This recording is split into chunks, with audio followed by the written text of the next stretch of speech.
الحمد لله الذي شرفنا على سائر الأمم برسالة من اختصه بين الأنام بجوامع الكلم وجواهر الحكم صلى الله تبارك وتعالى عليه وعلى آله وسلم ما نطق اللسان بمدحه ونسخ القلم علم الإنسان ما لم يعلم أما بعد أعوذ بالله من الشيطان الرجيم بسم الله الرحمن الرحيم وَلَكُمْ فِي الْقِصَاصِ حَيَاةٌ يَا أُولِي الْأَلْبَابِ لَعَلَّكُمْ تَتَّقُونَ صدق الله العظيم يا رب صل وسلم دائما أبدا على حبيبك خير الخلق كلهم هو الحبيب الذي ترجى شفاعته لكل حول من الأحوال مقتحم عزیزان گرامی، اس وقت ہندوستان کے جو حالات ہیں وہ آپ کے سامنے ہیں۔ سوشل میڈیا پر آپ لوگ اس وقت ہندوستان کے حالات دیکھ رہے ہیں تو آپ اندازہ لگا سکتے ہیں۔ تو آج کے اس بیان میں حالات حاضرہ کے اوپر کچھ اشارے آپ کو دیے جائیں گے۔ ساری باتیں کھول کر تو واضح طور پر تو نہیں بتائی جائیں گی، لیکن کچھ اشارے دیے جائیں گے، ان اشاروں کو آپ لوگوں کو سمجھنا ہے۔ پہلی بات تو یہ ہے کہ اللہ تبارک و تعالی نے ہمیں جو جان دی ہے، ہمارا جو جسم ہے اور ہمارے پاس جو مال ہے یا ہماری جو عزت ہے، یہ ہماری نہیں ہے، بلکہ ہم اس کے امین ہیں۔ ہمارے پاس یہ چیزیں امانت ہیں، ہمیں ان کی رکھوالی کرنی ہے، ان کی دیکھ بھال کرنی ہے، ان کی حفاظت، ان کی نگہداشت کرنی ہے۔ اور یہ ہوگی کیسے؟ تو 3 باتوں کو آپ کو ذہن میں رکھنا ہے۔ پہلی بات تو یہ ہے کہ ہم جو بھی کام کریں وہ شریعت کے احکام میں رہتے ہوئے کریں۔ شریعت نے ہمیں جو چیز بتائی ہے اس کو کریں، اپنی خواہش کو ہم آگے نہ بڑھائیں کہ ہمارا دل یہ چاہ رہا ہے، ہمارا جی یہ چاہ رہا ہے، ایسا نہ ہو، بلکہ شریعت کے جو احکام ہیں ہم اس کے پابند ہیں۔ دوسری بات یہ ہے کہ ہم جس مال کو کماتے ہیں اس کو صحیح جگہ خرچ کریں۔ شریعت نے جن چیزوں سے منع کیا ہے ہم اس میں خرچ نہ کریں۔ اور تیسری چیز یہ ہے کہ یہ جو مال اور یہ جان ہمارے پاس ہے ہم اس کی حتی الامکان حفاظت کریں۔ اسی لیے اللہ تبارک و تعالی نے خودکشی کو حرام قرار دیا ہے۔ ہم اپنی جان خود نہیں لے سکتے، کیوں؟ اس لیے کہ اللہ کی امانت ہے، اس امانت کا حق ادا کرنا ہے۔ اللہ کے نبی صلی اللہ علیہ وسلم کے سامنے جب کوئی ایسا جنازہ آتا کہ جس نے اپنے آپ کو ہلاک کیا ہے، خودکشی کی ہے، تو اللہ کے نبی اس کا جنازہ نہیں پڑھاتے تھے۔ تو آپ اس بات سے اندازہ لگا سکتے ہیں کہ یہ کتنی مذموم اور ناپسندیدہ حرکت ہے۔ تو جس طریقے سے ہم اپنی جان کو ہلاک نہیں کر سکتے، اسی طریقے سے اللہ تبارک و تعالی نے ہمیں حکم دیا ہے کہ ہم مال کے اندر بھی فضول خرچی نہیں کر سکتے۔ اللہ کے نبی صلی اللہ علیہ وسلم نے فرمایا اگر کوئی شخص نہر کے کنارے کے اوپر وضو کر رہا ہے تو اس کو یہ اختیار نہیں ہے کہ وہ وضو میں فضول خرچی کرے، پانی زیادہ استعمال کرے، حالانکہ نہر جاری ہے، کتنا پانی استعمال کر لو کوئی فرق نہیں پڑے گا، لیکن اللہ کے نبی نے فرمایا کہ اس وقت بھی آپ فضول خرچی نہیں کر سکتے۔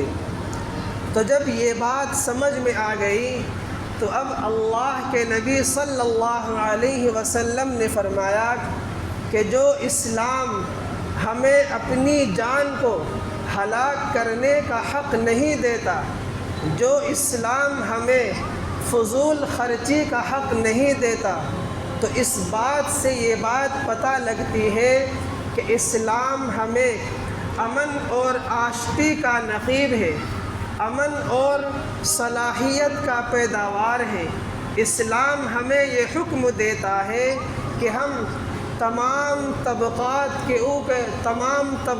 کے اوپر ایک نظریے سے دیکھیں، ایسا نہ ہو کہ ایک طبقے کو ہم زیادہ دے دیں اور ایک طبقے کو کم دے دیں، بلکہ اسلام ہمیں مساوات کا، درمیانی کا سبق دیتا ہے۔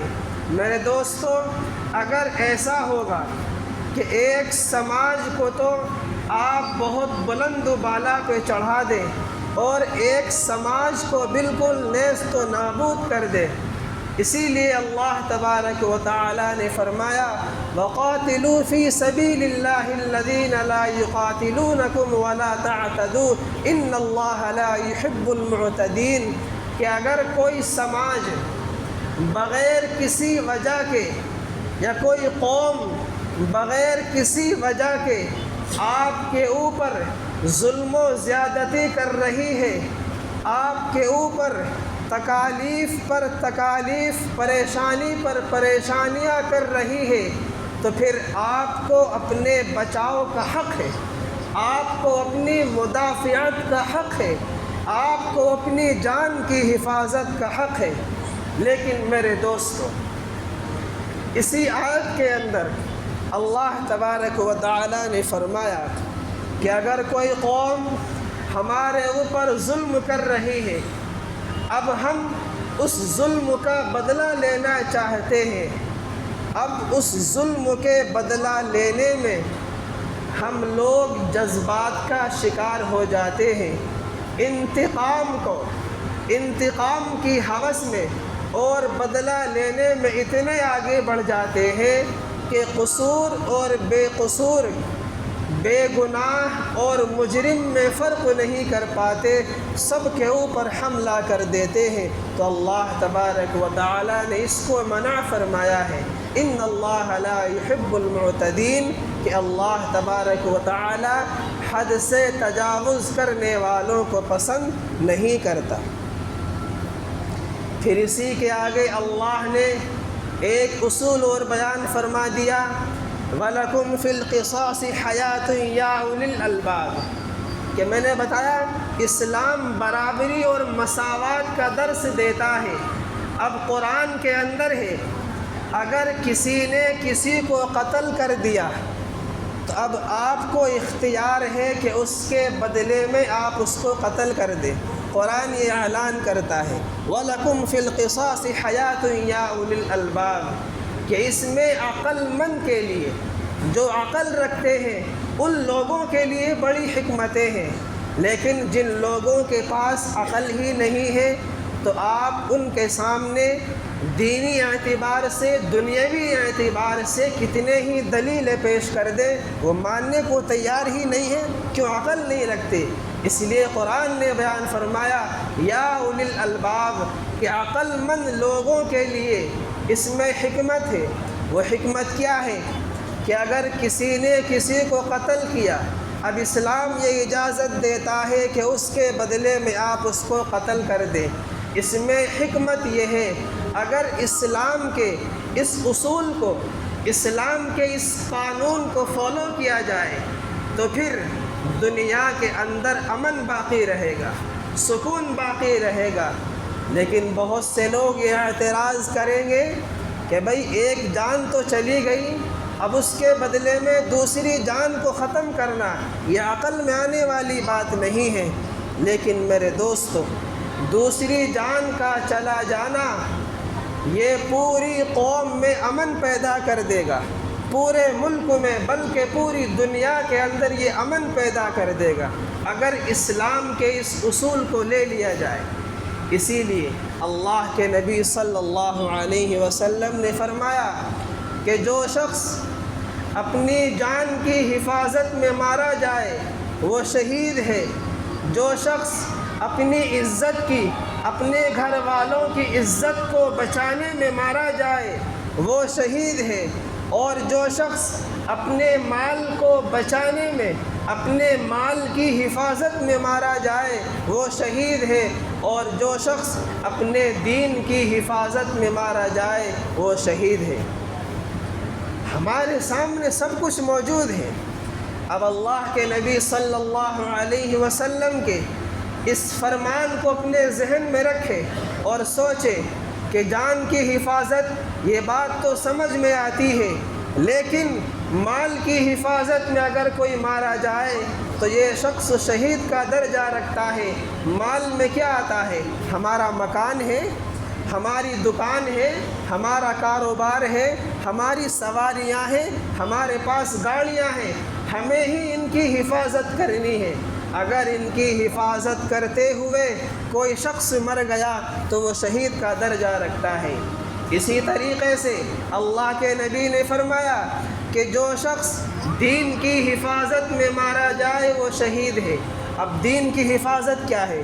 ہماری مسجدیں ہیں، ہمارے مدرسے ہیں، ہمارے مرکز ہیں، ہماری خانقاہیں ہیں، ہمارے قبرستان ہیں، اس قبرستان کے اندر ہمارے آباء و اجداد کی قبریں ہیں، اور ہماری جو پیشوا ہیں، پیشوا یعنی جو ہمارا مسجد کا امام ہے یا ہماری قبرستان کی کوئی دیکھ بھالی کرنے والا ہے، اور جو ہمارے بڑے بڑے علماء ہیں یہ ہمارے پیشوا ہیں، یہ تمام کے تمام دین میں آتے ہیں، اور اس دین کی حفاظت میں جو شخص مارا جائے وہ شہید کہلائے گا۔ پھر آگے اللہ کے نبی صلی اللہ علیہ وسلم نے فرمایا اس کے باوجود اگر تمہارے اوپر کوئی ظلم کرنے کے لیے آتا ہے تو آپ کو یہ اختیار حاصل ہے کہ آپ اپنا بچاؤ کریں۔ اگر آپ اپنا بچاؤ نہیں کریں گے تو پھر ایک وقت وہ ہوگا کہ جب اس دنیا کے اندر ظلم کے ہاتھ بڑھ جائیں گے، لیکن اس ظلم والے ہاتھ کو قلم کرنے کے لیے آپ کے پاس تلواریں موجود نہ ہو، اور آپ کی عورتوں کو یا ہماری ماں اور بہنوں کو ان کی شرم و حیا کو تار تار کیا جا رہا ہو، لیکن ہمارے پاس ان کی آنکھیں پھوڑنے کے لیے انگلیاں نہ ہو، یا پھر ہمارے اوپر ظلم کرنے کے لیے جو قدم بڑھتے ہیں اگر ہمارے پاس ان قدموں کو قید کرنے کے لیے زنجیریں نہ ہوں، تو پھر آپ اپنی آنکھوں سے وہ وقت بھی دیکھیں گے کہ پھر یہ دنیا اور یہ معاشرہ ظلم و بربریت کا ایک آماج گاہ بن جائے گا، یہاں پر امن و سکون باقی نہیں رہے گا۔ اگر آپ اپنا معاشرے کے اندر، اپنے محلے کے اندر امن و سکون باقی رکھنا چاہتے ہیں تو میرے دوستو اپنا دفاع خود کرنا ہوگا، اپنا بچاؤ خود کرنا ہوگا۔ ہماری مدد کرنے کوئی نہیں آئے گا، ہمیں خود ہی آگے آنا ہوگا، ہمیں خود ہی آگے بڑھنا ہوگا۔ لیکن یہ کب ہوگا؟ اس کی کیا شکل ہے، کیا طریقہ ہے کہ ہم اپنا دفاع خود کریں، ہم اپنے آپ کو مضبوط کریں؟ تو میرے دوستو اس کے آپ کو بہت سارے طریقے ہیں، ان میں سے چند باتیں، چند طریقے میں آپ کو بتاتا ہوں۔ پہلی بات تو یہ ہے کہ اگر کوئی آگاہانی حملہ ہوتا ہے، کوئی اچانک حملہ ہوتا ہے، تو اس اچانک حملے کو روکنے کے لیے ہمیں کیا کرنا چاہیے؟ اللہ کے نبی صلی اللہ علیہ وسلم نے فرمایا کہ ہمیں اپنی اولاد کو، ہمیں اپنے نوجوان لوگوں کو گھڑ سواری سکھانی چاہیے، ہمیں کشتی کروانی چاہیے، ہمیں دوڑ لگانی چاہیے، ہم سمندر کے اندر تیرائیاں بننے چاہیے۔ لیکن آپ خود سوچیں کہ آج ہمارے نوجوان مسلمان، یہ جتنے والدین بیٹھے ہیں، کیا ان کی نوجوان اولاد اس کام میں مہارت رکھتی ہے؟ تو اللہ کے نبی صلی اللہ علیہ وسلم نے ایسے کھیلوں کو پسند کیا ہے، بلکہ اس کو صحیح فرمایا ہے کہ آپ اپنی اولاد کو ان کھیلوں میں لگاؤ تاکہ وہ طاقتور بنے، وہ جسمانی اعتبار سے مضبوط بنے۔ جب ہم اپنی اولاد کو یہ تمام کھیل سکھائیں گے کہ وہ گھڑ سوار بھی ہو اور وہ کشتی کرنا جانتا ہو، وہ دوڑ لگانا جانتا ہو، وہ سمندر میں تیرنا جانتا ہو۔ آپ تاریخ اٹھا کے دیکھ لیجئے، یہ صحابہ کرام کی کون سا صحابی ایسا نہیں ہے کہ جس کو دوڑ لگانا نہ آتا ہو، جس کو کشتی کرنا نہ آتا ہو، کہ جس کو گھڑ سواری نہ آتی ہو۔ قرآن میں تو قسم کھائی ہے، وَالْعَادِيَاتِ ضَبْحًا فَالْمُورِيَاتِ قَدْحًا فَالْمُغِيرَاتِ صُبْحًا، یہ گھوڑوں کی قسم کھائی ہے، یہ ایسے ہی نہیں کھائی ہے قرآن کریم نے۔ لیکن آج مسلم نوجوان اس بات سے دور ہے۔ تو اس لیے میرے دوستو، سب سے پہلی ضرورت تو اس بات کی ہے کہ ہمیں اپنے مسلموں کو، اپنے نوجوانوں کو طاقتور بنانا ہوگا، مضبوط بنانا ہوگا۔ ایک شکل تو یہ ہے۔ دوسری صورت یہ ہے کہ جس گلی میں ہم رہتے ہیں، جس محلے میں ہم رہتے ہیں، وہاں پر اجتماعیت ہو۔ کیا مطلب اجتماعیت کا؟ کہ اگر کسی ایک شخص پر حملہ ہو رہا ہے، یا اگر کسی شخص کے مکان پر یا ایک شخص کی دکان پر دشمن لوگ حملہ کر رہے ہیں، تو اس گلی میں رہنے والے، اس محلے میں رہنے والے یہ بات سوچیں کہ یہ حملہ ایک کے اوپر نہیں بلکہ ہم سب کے اوپر ہو رہا ہے۔ یہ بات ذہن میں رکھ لیں بس، کہ ایک شخص کے اوپر حملہ نہیں ہے بلکہ یہ پوری ہماری گلی کے اوپر حملہ ہے، یہ ہمارے پورے محلے کے اوپر حملہ ہے۔ جب ہم اس سوچ کو لے کر آگے بڑھیں گے تو میرے دوستوں، میں دعوے کے ساتھ یہ بات کہہ سکتا ہوں کہ کسی کے ماں کے لال میں وہ جرت نہیں ہے کہ کوئی ہماری طرف آنکھ اٹھا کر دیکھ لے، نہیں ہے جرت کسی کے ماں کے لال میں۔ لیکن یہ کب ہوگا؟ جب اجتماعیت موجود ہوگی، جب جماعت کے اندر طاقت و قوت موجود ہوگی۔ اسی لیے اللہ نے فرمایا ید اللہ علی الجماعہ، کہ اللہ کا ہاتھ جماعت پر ہے، اللہ کا ہاتھ اجتماعیت پر ہے۔ اللہ کا ہاتھ نصرت اور مدد کا تب آتا ہے جب ہمارے اندر اجتماعیت ہو۔ اور تیسری صورت اس کی ایک یہ بھی ہے کہ ہم لوگ جس گلی میں رہتے ہیں، یا جس محلے میں رہتے ہیں، یا جس معاشرے میں رہتے ہیں، وہاں پر آپ کو ایسے لوگ بھی ملیں گے کہ جن کے ذہن کے اندر فساد بھرا ہوا ہے، جن کے ذہن کے اندر غلط باتیں بھری ہوئی ہیں۔ لیکن آج شہروں کے اندر ہم دیکھتے ہیں کہ اگر 2 گھر مسلمانوں کے ہیں تو 2 گھر غیر قوموں کے ہیں، 2 گھر ہمارے ہیں، 3 گھر غیر لوگوں کے ہیں۔ تو میرے دوستوں، جب ہم اس بات کو محسوس کر لیں کہ ہمارے بغل میں یا ہمارے پڑوس میں ایسے لوگ ہیں کہ جو ہماری مخالفت پر اترے ہوئے ہیں اور ناحق ہمارے اوپر ظلم کرنا چاہتے ہیں، تو اس وقت مسلمانوں کی یہ ذمہ داری بنتی ہے کہ ہم اپنا الگ ایک جزیرہ بنائیں، ہم اپنی ایک الگ گلی بنائیں، ہم اپنا ایک الگ محلہ بنائیں، ہم اپنی ایک الگ سوسائٹی بنائیں، ہم اپنا الگ ایک معاشرہ بنائیں۔ آپ لوگ سوچ رہے ہوں گے کہ یہ بات تو ہمیں کہیں نہیں ملتی سننے کو، حالانکہ آپ تاریخ اٹھا کر دیکھیں انبیاء کرام کی۔ جب نبی کریم علیہ الصلاۃ والسلام دنیا کے اندر آتے تھے، اور جب ان کی مخالفت کی جاتی تھی تو اللہ اپنے پیغمبر کو حکم دیتا تھا کہ جہاں پر آپ کی بات نہیں سنی جا رہی ہے، آپ کی مخالفت کی جا رہی ہے، آپ اس کو چھوڑ دو اور ایک ایسی بستی میں چلے جاؤ جہاں آپ امن و سکون کے ساتھ رہ سکتے ہیں۔ اللہ کے نبی نے مکہ مکرمہ چھوڑا، اور وہ مکہ مکرمہ کہ جہاں پر ایک نماز کا ثواب 1,00,000 نمازوں کے برابر ہے۔ تو اس لیے میرے دوستو، اگر ہم لوگ اس چیز کو محسوس کریں تو ہم وہاں سے نکل جائیں، ایک اپنا الگ جزیرہ بنائیں، ایک اپنی الگ سوسائٹی بنائیں۔ ایک طریقہ یہ ہے، اور چوتھا طریقہ ایک یہ بھی ہے، ہم اس کو اپنی بدقسمتی کہہ لیں یا کچھ اور نام لے لیں، کہ آج تک ہم لوگ ایک پلیٹ فارم پہ جمع نہیں ہوتے۔ یا آپ ہماری سب سے بڑی بدقسمتی سمجھ سکتے ہیں کہ آج مسلمانوں کے اندر اختلاف، لڑائی جھگڑا، فساد اتنا زیادہ بڑھ چکا ہے کہ غیر لوگ آ کے اس کے مزہ لیتے ہیں۔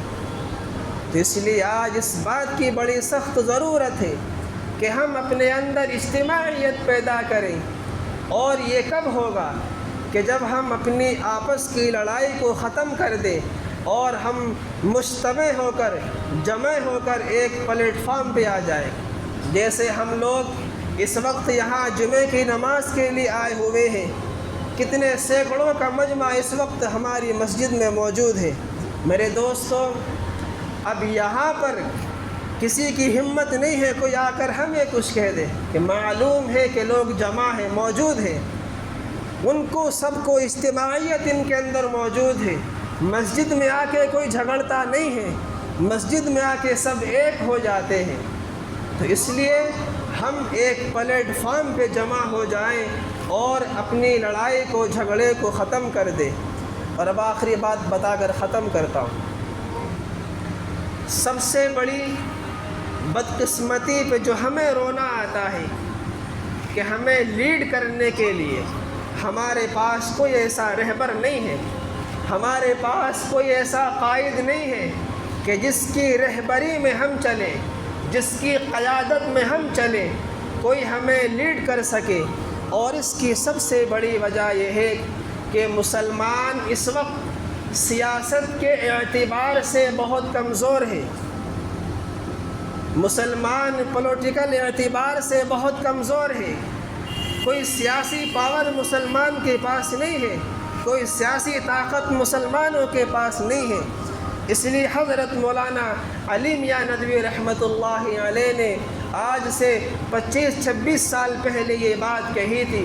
میرے دوستو، یہ بات دل کے کانوں سے سننا کہ اگر مسلمانوں کے اندر تہجد پڑھنے والے پیدا ہو جائیں، مسلمانوں کے اندر تسبیحات، قرآن کی تلاوت کرنے والے پیدا ہو جائیں، لیکن اگر اس میں سیاسی شعور پیدا نہ کیا گیا تو پھر وہ مسلمان کسی کام کے نہیں ہیں۔ کوئی بھی آئے گا اور ان کو اچک لے گا، کوئی بھی آئے گا ان کے اوپر ظلم کر کے چلا جائے گا۔ تو اس لیے آج ہم سیاست کے اعتبار سے اپنے آپ کو مضبوط بنائیں، اپنے نوجوان لوگوں کو فرنٹ پہ لائیں، آگے لائیں، تاکہ ہماری سیاسی قوت مضبوط ہو۔ جب ہماری سیاسی قوت مضبوط ہوگی تو پھر جو ہمارا لیڈر ہے، جو ہمارا قائد ہے، وہ بھی مضبوط ہوگا، اور جب وہ مضبوط ہوگا اور جب اس مضبوطی میں وہ کوئی آواز لگائے گا تو پھر اس آواز کو حکومت سنے گی، اس آواز میں ایک طاقت پیدا ہوگی، اس آواز کو سنا جائے گا، اور پھر میرے دوستو ہماری طاقت دوسری قوم کے لوگ بھی محسوس کریں گے، دوسری قوموں کے اندر بھی ہمارا رعب پیدا ہوگا۔ پھر آخر میں ایک بات اور بتاتا ہوں، وہ کیا ہے کہ جو لوگ مسلمانوں میں جن کو اللہ نے مال دیا ہے یا جن کو اللہ نے طاقت دی ہے، ایسے لوگ سامنے آئیں اور ان مسلمانوں کو آگے بڑھائیں جو آگے بڑھنا چاہتے ہیں، سیاسی اعتبار سے ہو یا طاقت کے اعتبار سے ہو، کسی بھی اعتبار سے ہو، جن کو اللہ نے طاقتور بنایا یا مال والا بنایا، ایسے لوگوں کی ذمہ داری زیادہ بنتی ہے کہ ہم مسلمانوں کی مدد کریں، چاہے وہ کسی بھی اعتبار سے ہو۔ اس لیے میرے دوستو، حالات اس وقت بہت نازک ہیں، بہت خراب ہے۔ اگر ہم یہی سوچتے رہیں گے کہ وہاں پر حملہ ہو رہا ہے کہ ہم آرام سے بیٹھے ہیں، ایسا نہیں ہے۔ کل ان کی باری کا، آج ان کی باری ہے، کل ہماری باری ہوگی، زد میں سب آئیں گے۔ اس لیے وقت کی ضرورت کو سمجھتے ہوئے اپنے آپ کو مضبوط بنائے۔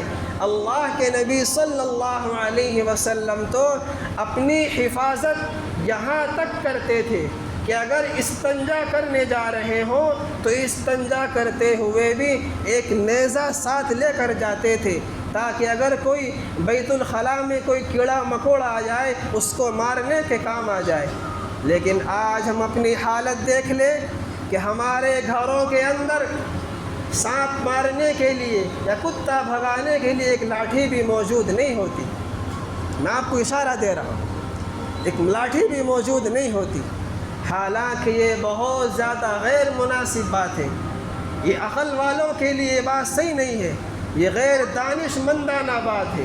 جب اللہ کے نبی صلی اللہ علیہ وسلم، جن کو ہم اپنا نمونہ مانتے ہیں، اپنا آئیڈیل مانتے ہیں، جب وہ اپنی حفاظت یہاں تک کر سکتے ہیں تو پھر ہمیں بھی اپنی حفاظت کرنا ضروری ہے۔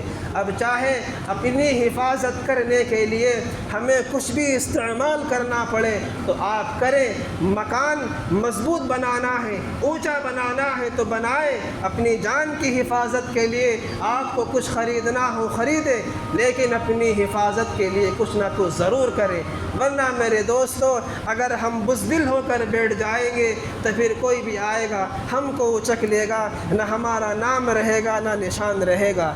حالانکہ قرآن اعلان کرتا ہے وَأَنْتُمُ الْأَعْلَوْنَ إِن كُنتُم مُؤْمِنِينَ، کہ تم ہی سر بلند رہو گے، تم ہی بادشاہ رہو گے، بشرطے کہ تم سچے پکے ایمان والے بن جاؤ۔ اللہ نے تو مسلمان کو ایک مقام دیا ہے، ایک بادشاہ بنا کر بھیجا ہے، ہم کسی کی غلامی کیوں کریں؟ اس لیے میرے دوستو اپنے آپ کو مضبوط کریں، ہر اعتبار سے مضبوط کریں گے انشاءاللہ۔ اللہ تعالی عمل کی توفیق عطا فرمائے۔ جن حضرات نے سنت